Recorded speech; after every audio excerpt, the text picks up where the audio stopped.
Good evening, my dear Dhamma brothers and sisters. Today is the 31st of January 2009. We are having our regular meditation class. First of all, I would like to wish all of you a very happy Lunar New Year, Year of the Ox. We just celebrate the New Year's Eve last Sunday, and there were about 2,000 people who come to participate the New Year's Eve, and also a lot of people on the first day of the year. You know that since we left Vietnam, and there are only a few occasions during the year that we're able to see each other and to enjoy the time together. And the most important event, and that is our traditional Vietnamese New Year. And even though, especially you only can sense the New Year, the traditional New Year, only when you come to the temple. Even at their home, they still decorate or cleaning the altar and prepare for something in the New Year. But the environment is not as beauty and feel home like when you come back to the temple. And in the tradition that doesn't matter whether you are Buddhism or not, they have the tradition that when the New Year's arrive, and they all go to temple to receive an orange, to receive a red envelope. And orange in Vietnamese we call cam. Cam means sweet. The fruit that tastes sweet we call cam. Chinese also, that is also from China. So why we receive sweet? Because we wish that for the whole year, everybody can receive lot of things that sweet, that smoothly. And that is why they have lot of sweet stuff, like candies. And they use winter melon, and they do some sweet meat. You can see a lot of sweet stuff. And a very special cake that they used to have, that is the sweet rice, and wrapped with banana leaf, and they steam it. And they have two different shapes, the round one and the square one. The round one stands for the sky, the square one stands for the earth. So again, when the New Year arrives, they would like to extend their gratitude to the earth, the sky, the whole universe, have supported them through the year. So that's why they make that two special kind of cake. Now you still can see the square wrapped with banana leaf. And the square one, just mung bean, that means green bean paste, and with sweet rice. But the round one, in the sticky rice, they mix coconut milk. So and then they cook for a few hours. So when after that they can open and you cut it. And a very traditional way to cut this kind of cake is you use the string of it. Okay, you cut Why is that? Because you use the knife to cut. It's very sticky, so it won't come off smoothly and look nice. Then you use the string to cut it. And in Vietnam, people come to the temple, they love to receive some fruits from the temple, and sometimes they pick the flower, the trees, all the plants around the temple's ground. So that's why the temple have to put a lot of signs around. Please do not pick the flowers, you know. And in another tradition that where they burn the incense, and then after they offer the incense into the incense pot, they will take that home. That means they receive the lucky, the good luck, the fortunate from the temple.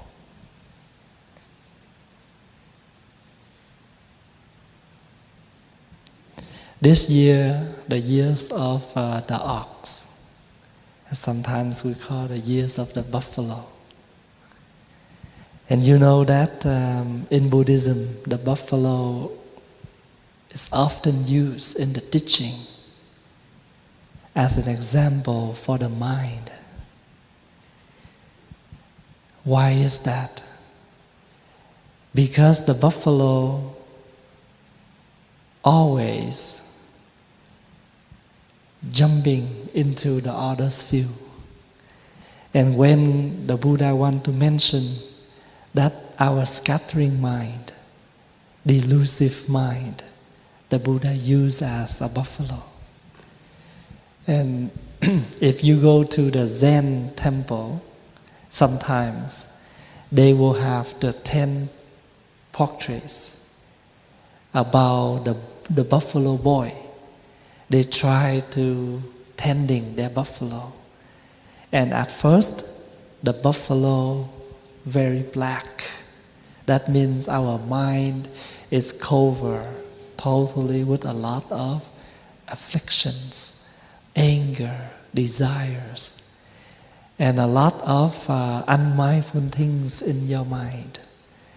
So you have to tending your mind in such a way that each day your buffalo become more white and white until your buffalo completely white. And at first they only have about, up to this moment, nobody know when are the pictures has been established. But lately, few hundred years later, they just know that they only found 6 of them. And then later on, there are some Zen master, they put on some more. They add some more in to make a set of 10. So sometimes they say 10 ways to tending your buffalo. And in Buddhism, when they mention about the buffalo, they are talking about our mind. We are the practitioner, the same as the buffalo boy. Why we need to meditate is to govern, is to tending our buffalo. For instance, when you sit down to meditate for 45 minutes, you try to look after your buffalo to see how is your buffalo working. 5 minutes later, your buffalo start to walk away. You have to use the stick. You have to have the stick in your hand. You have to have the string in your hand. Move your buffalo back. So that is the reason why Zen master, they used to talk about the buffalo a lot. For instance, if the teach student came to him and say, "Master, can you please tell me, what do you do for the whole day?" Well, I didn't do anything. I just tending my buffalo. That's how he answered his student. And he will say, "What do you do with it?" "Nothing. I just sit there and look after. If it starts to run away, I call him back." That's how the master do. Look after that buffalo.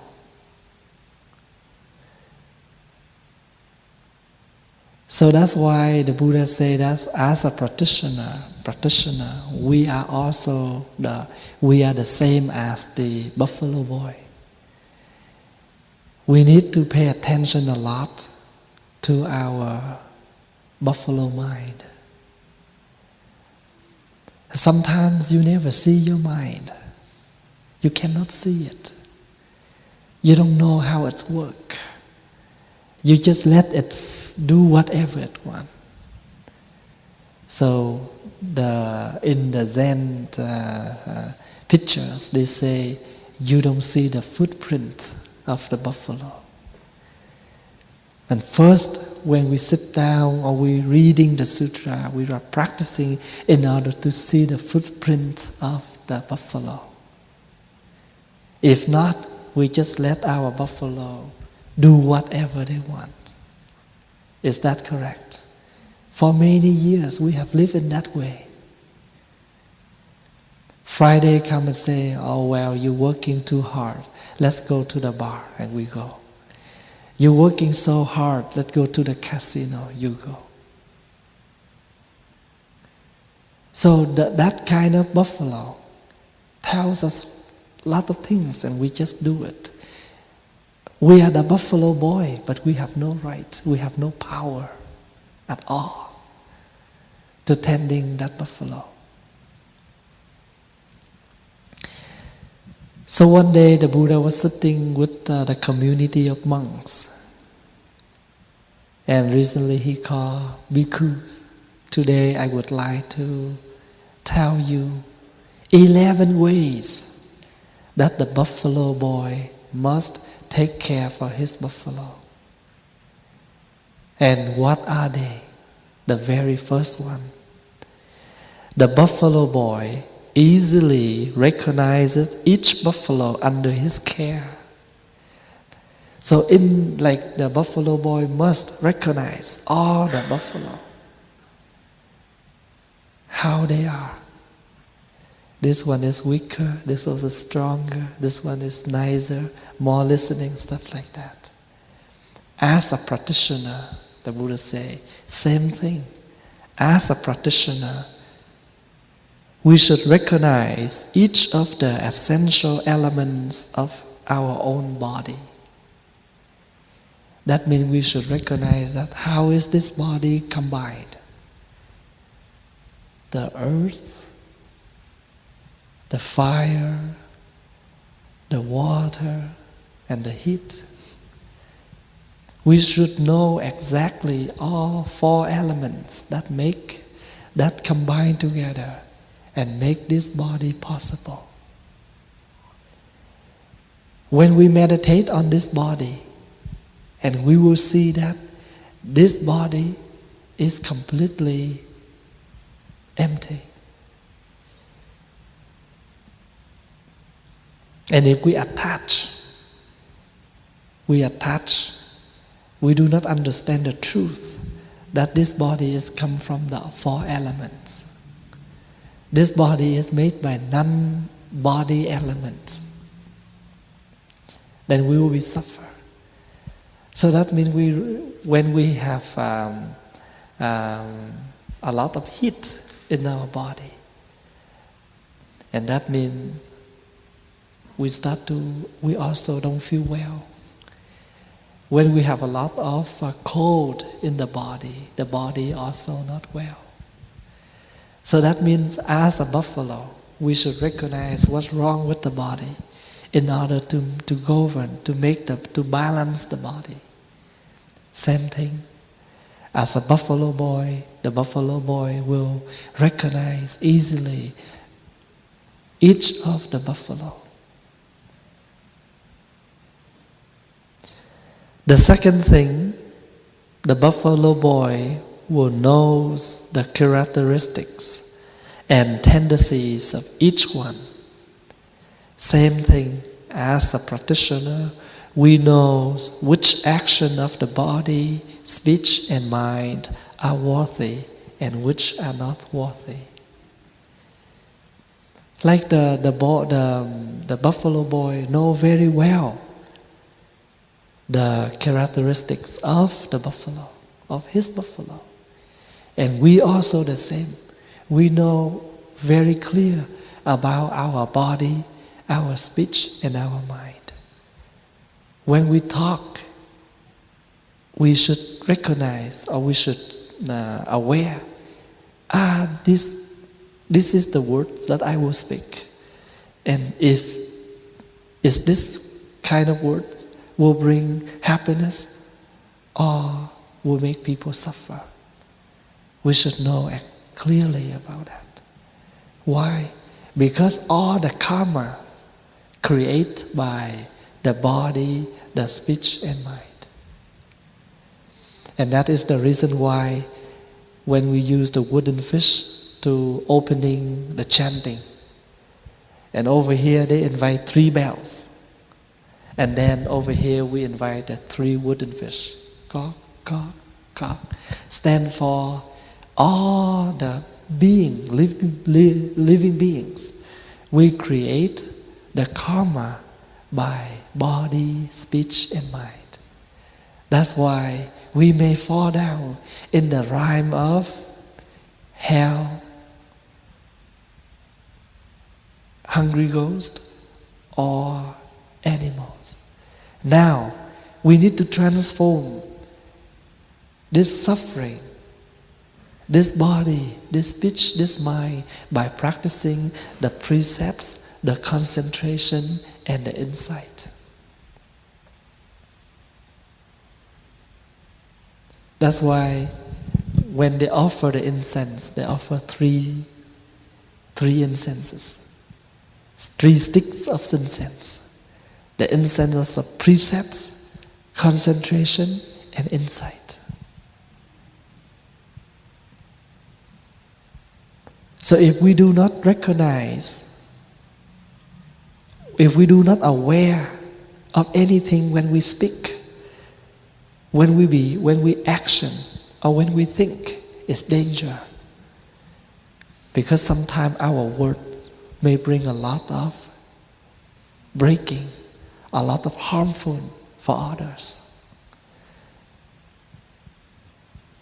So as a practitioner, we should be aware of that. And in order to transform our habit of fast reacting, we have a lot of very strong habit, very fast react. When people saying something is not fit with what we expect, we say it right away. We are against right away by action, by speak, by words. So that's why sometimes we never learn anything. Because we respond so quick. We don't listen, we cannot pay attention. We don't have enough patience to sit, to listen. And if we are unable to sit and listen, how can we learn? So sitting attentively, stable in order to listening. Listening to, for what? For learning. For transforming. And for increase more power of patience in us. So that kind of buffalo is danger too. The buffalo is always react. The third one, the buffalo boy scrub his buffalo clean. Same thing. As a practitioner, we must cleanse our mind and body of desires, attachment, anger, and aversions. Why we do chanting? Why we do meditation? Why we do reciting the Buddha's name? All of that practices to help us to cleanse the desires, the impurities in us. When we sit down to chanting, we purified the body. We read what they say in the sutra. We purify our speech. Our mind pay attention to the words in there. We cleanse the mind. So if the buffalo boy know how to scrub his buffalo to clean, then we are the practitioner. We should learn how to cleanse our mind.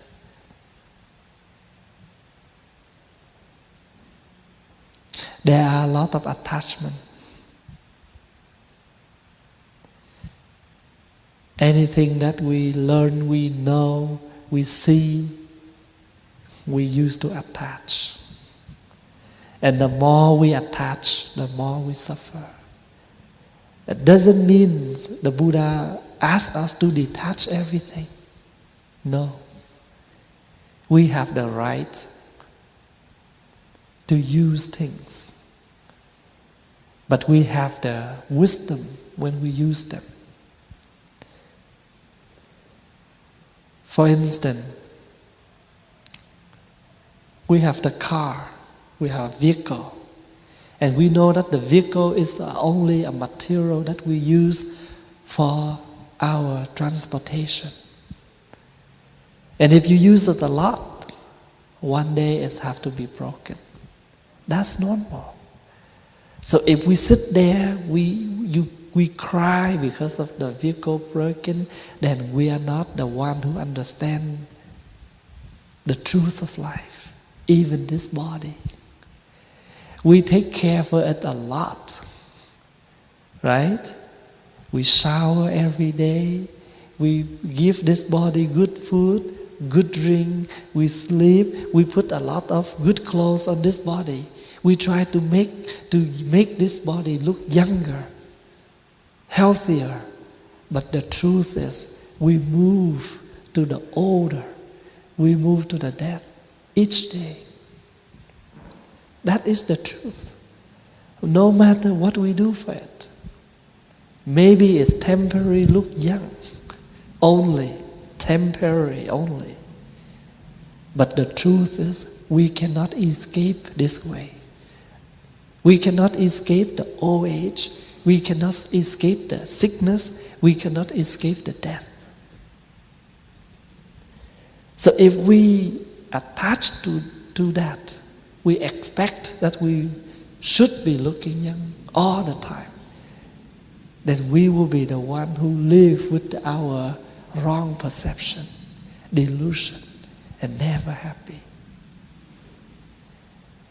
So while we still have this body, we should make an aspiration, a vow, how to use this body meaningful. You know that the very first teaching about meditation from the Buddha taught us, meditate on the impurity of the body. But many bhikkhu, many monks misunderstand. They meditate on the impurity of the body, and then you go to the kitchen, they use the knife and they kill themselves. They say, this is the impurity body, so why we need to keep this body? So after that, the Buddha said, he recognized this is not the good way to teach. He changed another way. The Buddha changed another method. Now, the Buddha taught us, meditate on your breath. Breathing in, I know that I'm breathing in. Breathing out, I know I'm breathing out. At first, the Buddha thought I should teach directly way, the straight way, that look directly to your body. It is impurity. But many people misunderstand. They attach to the teaching. They suicide. They kill the body. They say, why we need to keep this impurity body? So the Buddha realized it's danger. So he go back to teach something more gentle. Now you go back, meditate. Breathing in long, I know this is my long in breath. Breathing out short, I know this is my out short breath. Vipassana. 16 breaths that the Buddha taught.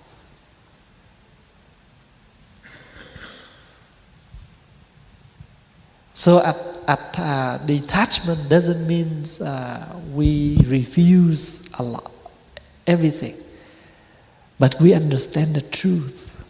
So we are no longer attachment. We use it, but no attachment.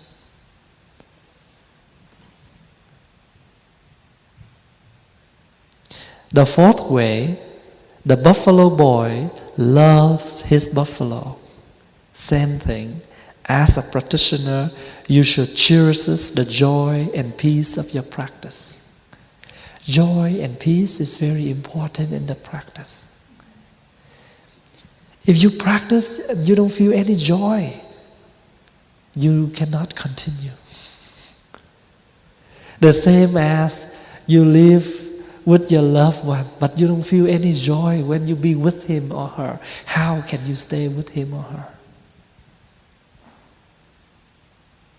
When you go to school, you have no joy to school.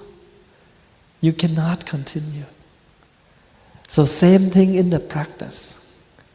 You should, the joyful nourish a lot. Nourish us a lot.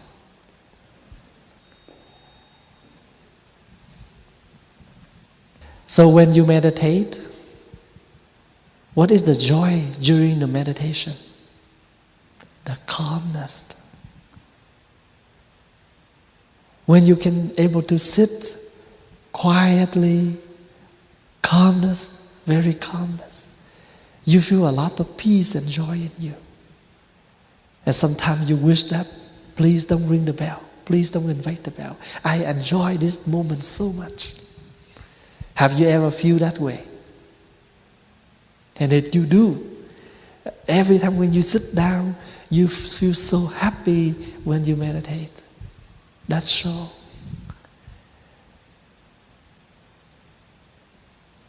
That's why one day a group of people came to the Buddha and asked, Buddha, we are the lay practitioner. We eat 3 meals a day. We have a lot of, we try to decorate our body a lot. Compared to the monks, they eat only 1 meal a day. Their life is so simple. They have no makeup. But how come they look younger than us? The Buddha say, the reason they look younger than you because they have the joyful on their path. And that is very truth. Let's say if your day is happy, you feel your day is so worthy. And if your day is not happy, you feel that your day is so long.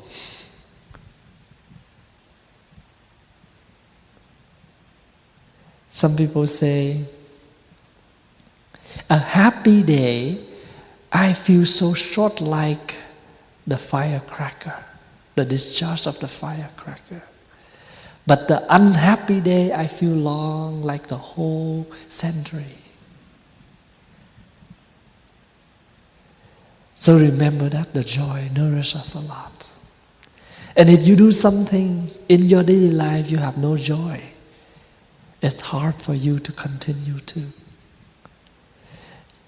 Even you volunteering, even you are working for your living, but anything you do, but you have no happy to do, you feel so unhappy when you do it.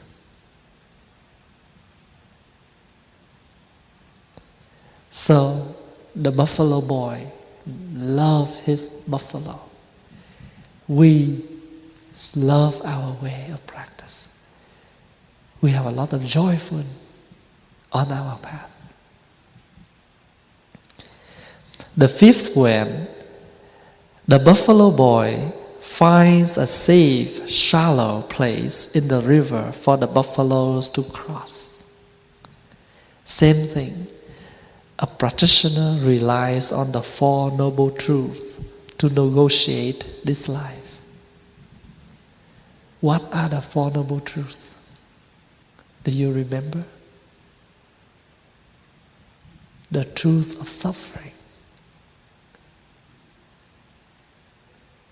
The reason why we suffer. The cessation and the way that leads to end the suffer. This is what we call the Four Noble Truths. Because these are something very true. And let's talk about the suffering. In the Buddhist explanation, what is the word suffering mean? When something is not satisfied with what you wish, it's called suffer. When something not against what you want, it's suffer. So, two kinds of suffer. Inner suffer, outer suffer. Inner is your body. The environment around us, sometimes it makes it suffer too. Four kinds of suffer. Old age, sickness, die, and life. 8 kinds of suffer. The one you never want to meet, but you meet him all the time. The one you love dearly, but you need to depart that person. Things you want that never satisfy you. And the body, the mind, unwell or so well, they are not balanced. They all suffer too. So that means, as a buffalo boy, they know how to find a good way for the buffalo to cross over the river. Then we should use the Four Noble Truths to help us to over the negative things in our life. So when anything that comes, we have the Four Noble Truths as the key to help us to understand the fact of life. When people praising us, do not be so happy. Why? If you're so happy with what they are praising you, one day we will be so suffer if people blaming us. So blaming and praising, as a practitioner, we're able to listen but don't attach. Keep our mind in the balance. And that is a good way to help you to nourish your eternal happiness, your eternal peace. Otherwise, we will be up and down because of praising and blaming, honoring and dishonoring.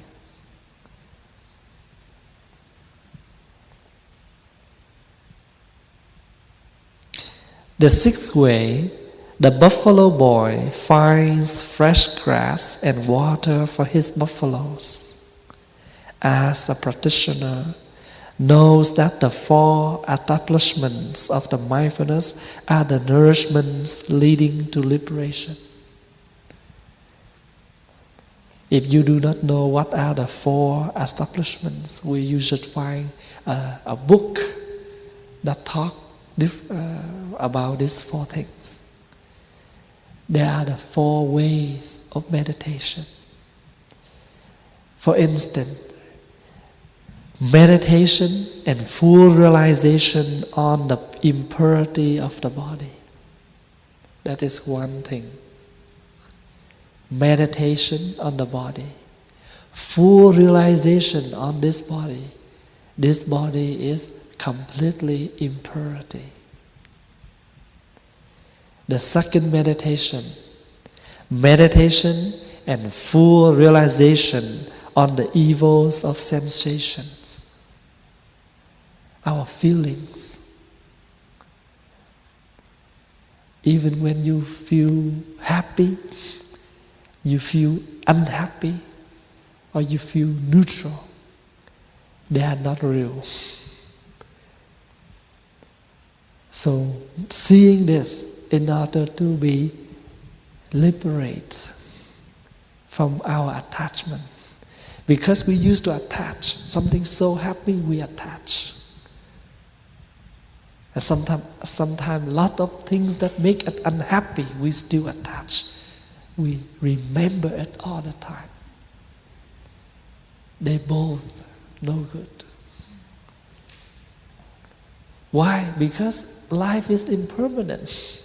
Nothing stays permanent. Even happiness or suffering. So if you attach to either both, you still suffer.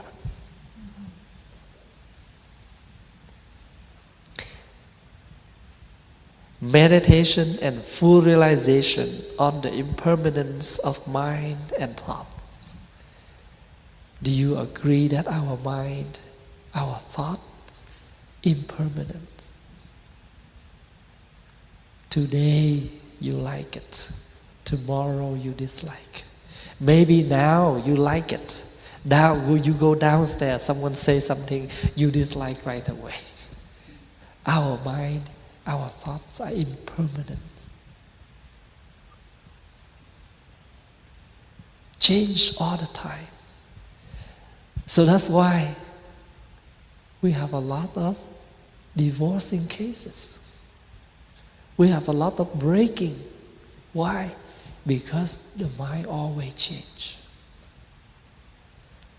Maybe at first we say, I love you forever. But what is that word love when it not satisfy you anymore? No longer love. So when we say love, that is only our desire of love. Love combined with desires, only without understanding.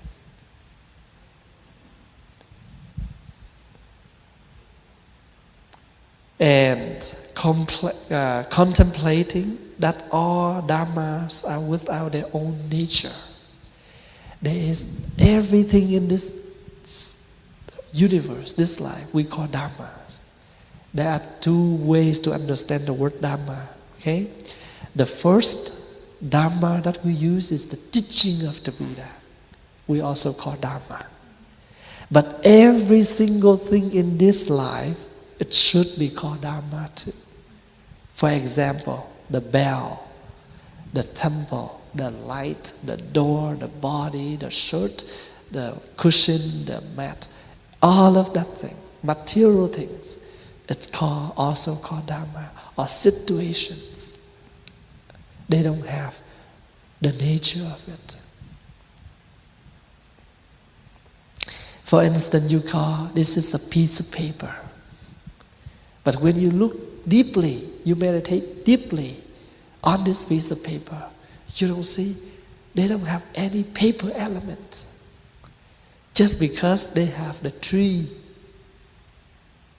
the fire, the water, enough conditions. Now you temporarily call a piece of paper. But actually, there is no element called paper. There are a lot of non-paper elements. They come together. Now, temporary we call paper. But there is nothing called paper. If you want to know more details about this, you find a book, 4 Ways, or we call the 4 Establishments, the sutra that the Buddha taught with some commentaries from other teachers. The 7 ways. The 7th way. The buffalo boy preserves us the field by not overgazing them. As a practitioner, we careful to preserve the relationship with the nearby community. When we communicate, with people around, especially monks and nuns. We always protect. Protect doesn't mean we put the, we try to discriminate. Protect means we protect our feeling, our listening, and our speech. Because if we are not be careful, we may intake a lot of things that interrupt our path, our way. For instance, if you listen too much or you watch a lot of unhealthy TV programs, sometimes it affects your practice a lot. So that means we should be careful when we communicate with people or with things around us. The same as the buffalo know how to find a good view for the buffalo. We should find a good environment for us. If we feel that I am not that healthy, I am not that strong, I am not that power that I can involve in this kind of situation, then we don't have to. Of course, as a Bodhisattva, we're willing to step in, okay, go to the hell and help a lot of people in there. But if you are not that yet, you are not that strong yet, we are not that powerful yet, then we should be careful. For instance, we are very new in meditation. And the very basic thing we should do now is contemplating on our breathing. Just pay attention to your breath. When you sit down, focusing on your breathing. Breathing in, this is my in-breath, this is my out-breath. Just do that only. You don't have to follow other people. Meditate on compassion, meditate on, anything else. Why? Because you cannot do anything unless you build a foundation. And what are the foundation of meditation? You are aware of your breathing. You are aware what are you doing in your daily life, in the present moment. The eighth way that the buffalo boy tending his buffalo. As the buffalo boy lets the older buffaloes serve as the models for the younger ones. A practitioner, we should depend on the wisdom and experience of our elders. That's very true.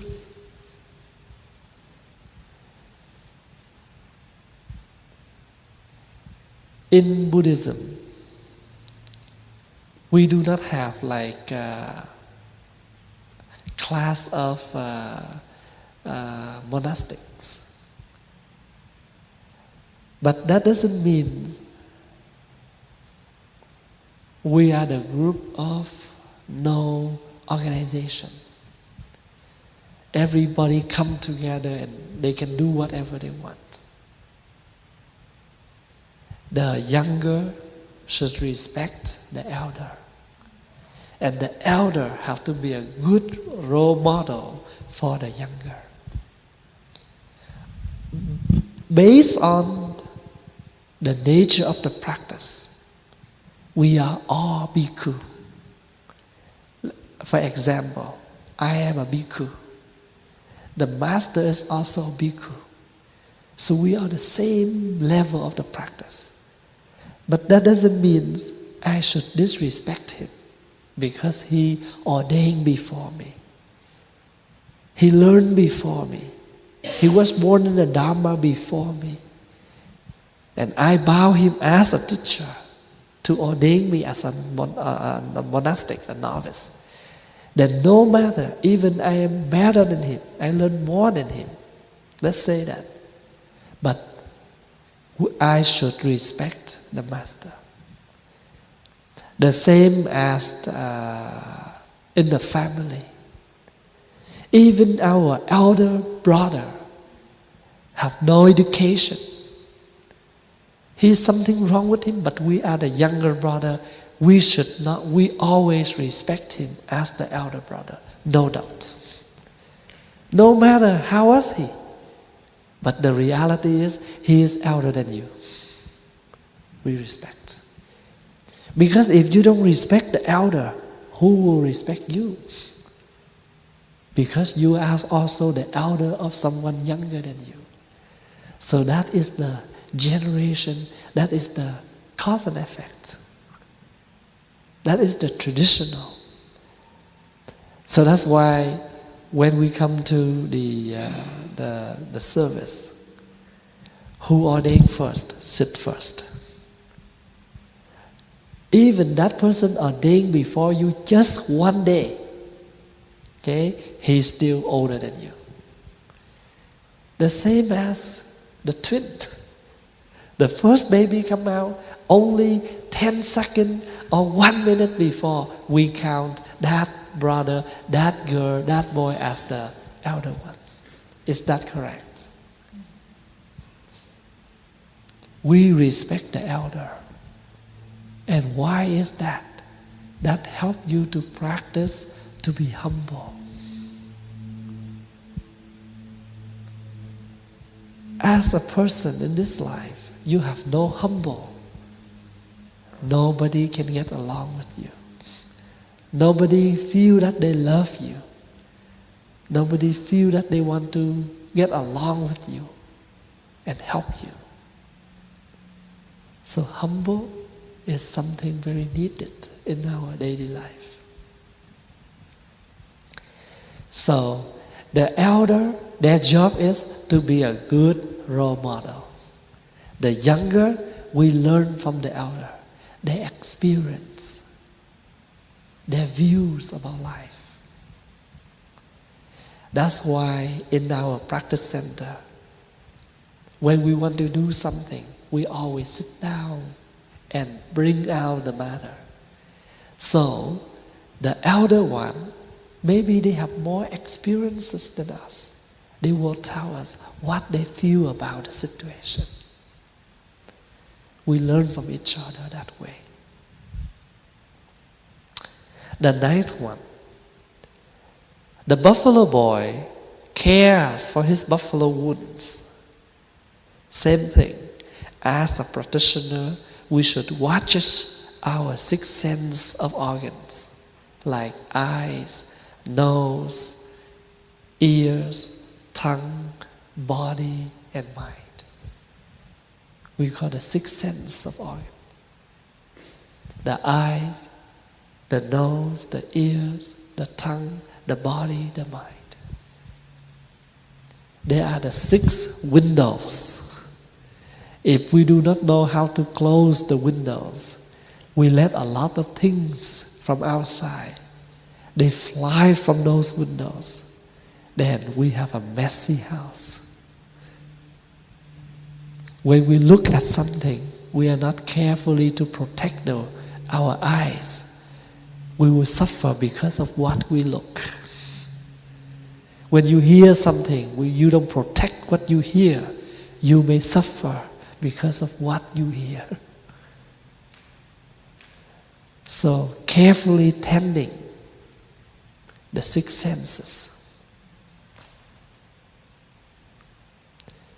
So that's why we have the tradition that come to the temple for 1 day retreat.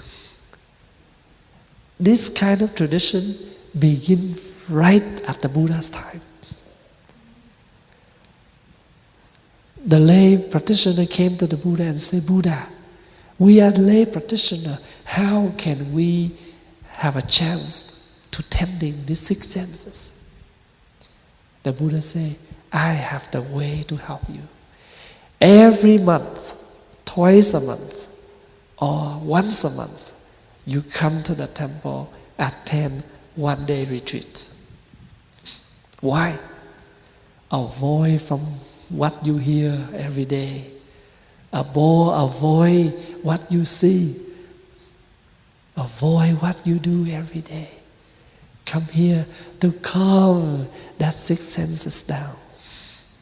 That's why we come to the temple. The temple is a good place to help us to practice that. Because we don't have telephone anymore. We have no TV because we have the habit. Pick up the control, tick, tick, tick, tick to find something, nothing, throw the remote control away. Find some CD to hear. Now you come here, even that kind of habit rising in you. But around here, nothing, only bell, only sutra, only Buddha's image. What you do? Now you see Buddha's image. Now you're listening to the bell. Our tongue have the habit of taste. Now you come here, no choice. Only tofu, only vegetables. So we are tending. That's why when we're able to protect that, we're transforming it. We're transforming them. So a day of retreat is very needed. It's very worth.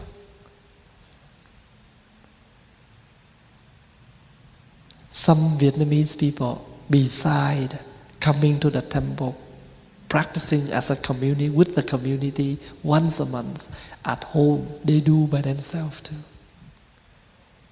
On that day, they make a vow, one day of retreat. Take off the phone. No phone call.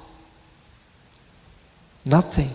Just meditate, reading, meditate, reading. Sometimes they avoid reading too, because reading sometimes make your buffalo run. So what you do is meditate while bowing and chanting only. So we are taming our sixth sense so that they do not become lost in dispersion. The 10th way, the buffalo boy protects his buffalo from mosquito bites by building fire to create the smoke. So because the mosquito may bite their buffalo, so the buffalo boy know how to put some wood and try to make some fire to create the smoke to avoid mosquitoes. As a practitioner, we use the teaching to become awake, to show those around us how to avoid affliction of body and mind. We are practicing not only for ourselves only, but also for what? We show people around us. So that's very kind. If we see someone who is new coming, we come to them. We make them feel company. They feel, home. They feel welcome. And if anything they don't know, we try to help them. That's why we used to call us friends on the path. We support each other. We support each other. So if you don't see that lady come to the meditation class for a few weeks, and if you do have their phone number, make them a phone call. Say hello to them. What's wrong? Are you feeling well? And that's very warm for that person. So when we learn that someone is sick, we come to visit. Not because, if I don't go, I don't feel all right. But that we feel that the compassionate, the loving kindness, the caring in us. So when we practice for our self, we practice for people around us, for our family too. The 11th way, the buffalo boy finds a safe path for the buffaloes to walk. Same thing, a practitioner avoids those paths that leads to desire for fame, wealth, and sexual pleasure. We know that there are some places that is not healthy for us to attend, then we won't attend. There are something that's not healthy for us to watch, we don't watch. Remember, our buffalo is very easily to jump in that kind of field. And we are so weak, we don't have enough strength to call that buffalo back. So the best way now is to taming our buffalo. So these are the 11 ways that the Buddha understand about the buffalo boy, what they do for his buffalo, for the buffalo. And the boy turned to the Buddha, turned to the monks and say, same thing. As a bhikkhu, as a practitioner, we should learn 11 ways to taming, to tending our buffalo mind. The Buddha never prepared Dhamma talk. Wherever he go, he sees something, he come home, he say, this morning I walk on the path, I see that kind of thing, and I have meditated about that. Now I have a teaching for that. I would like to offer you my thinking and my teaching. That's why when you read the sutra, lot of name of the sutra, lot of titles, very funny. And one day the Buddha teach the Dhamma so good, so well, and Ananda asked the Buddha, tell the Buddha, Buddha, your teaching is so sweet. I feel everything, the more I learn, the more I listen, I feel like a piece of cake that I eat. The more I eat, the more I feel tasty. The Buddha, what is your teaching called? He have no title for that. So why don't you call this is the teaching of the taste of the cake? So the more you practice, the more you feel pleasure. The more you practice, the more you feel joy. The same as you eat a pizza. You eat the crust, you eat the cheese one, you eat the pineapple, you eat every single thing on that piece of pizza you eat is tasty. Same thing as with the Dhamma, with the teaching of the Buddha. The more you learn, the more you practice, the more you feel happy. So because you can see, you can feel, that's why you never step backward from the path. You always move on. Same thing. We are ordained when we were very young. How can we continue up to this moment? Because we have a lot of joyful in our practice. Like yesterday, when we are doing the chanting, I able to see all the novices. Because lately they have a lot of homework. So some of them attend, some of them cannot. But today they have PD day, so they have no school. So last night, all of them attend the ceremony, the service. So when I sit and I look down, I can see all of them, and the chanting together, it nourished me a lot.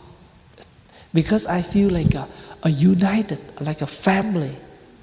And the community nourished our practice. So the power of the Sangha is very needed. Thank you so much for your listening. And because this year of the ox, and I would like to export some of the teaching about the buffalo by the Buddha, and would like to share with you. And I hope that we can learn something from this sutra, and we should apply this teaching more reality in our daily life. And please enjoy your weekend and see you next Friday. Next Friday we are having our sitting meditation and also the precept recitation. Please enjoy the 3 sounds of the bell.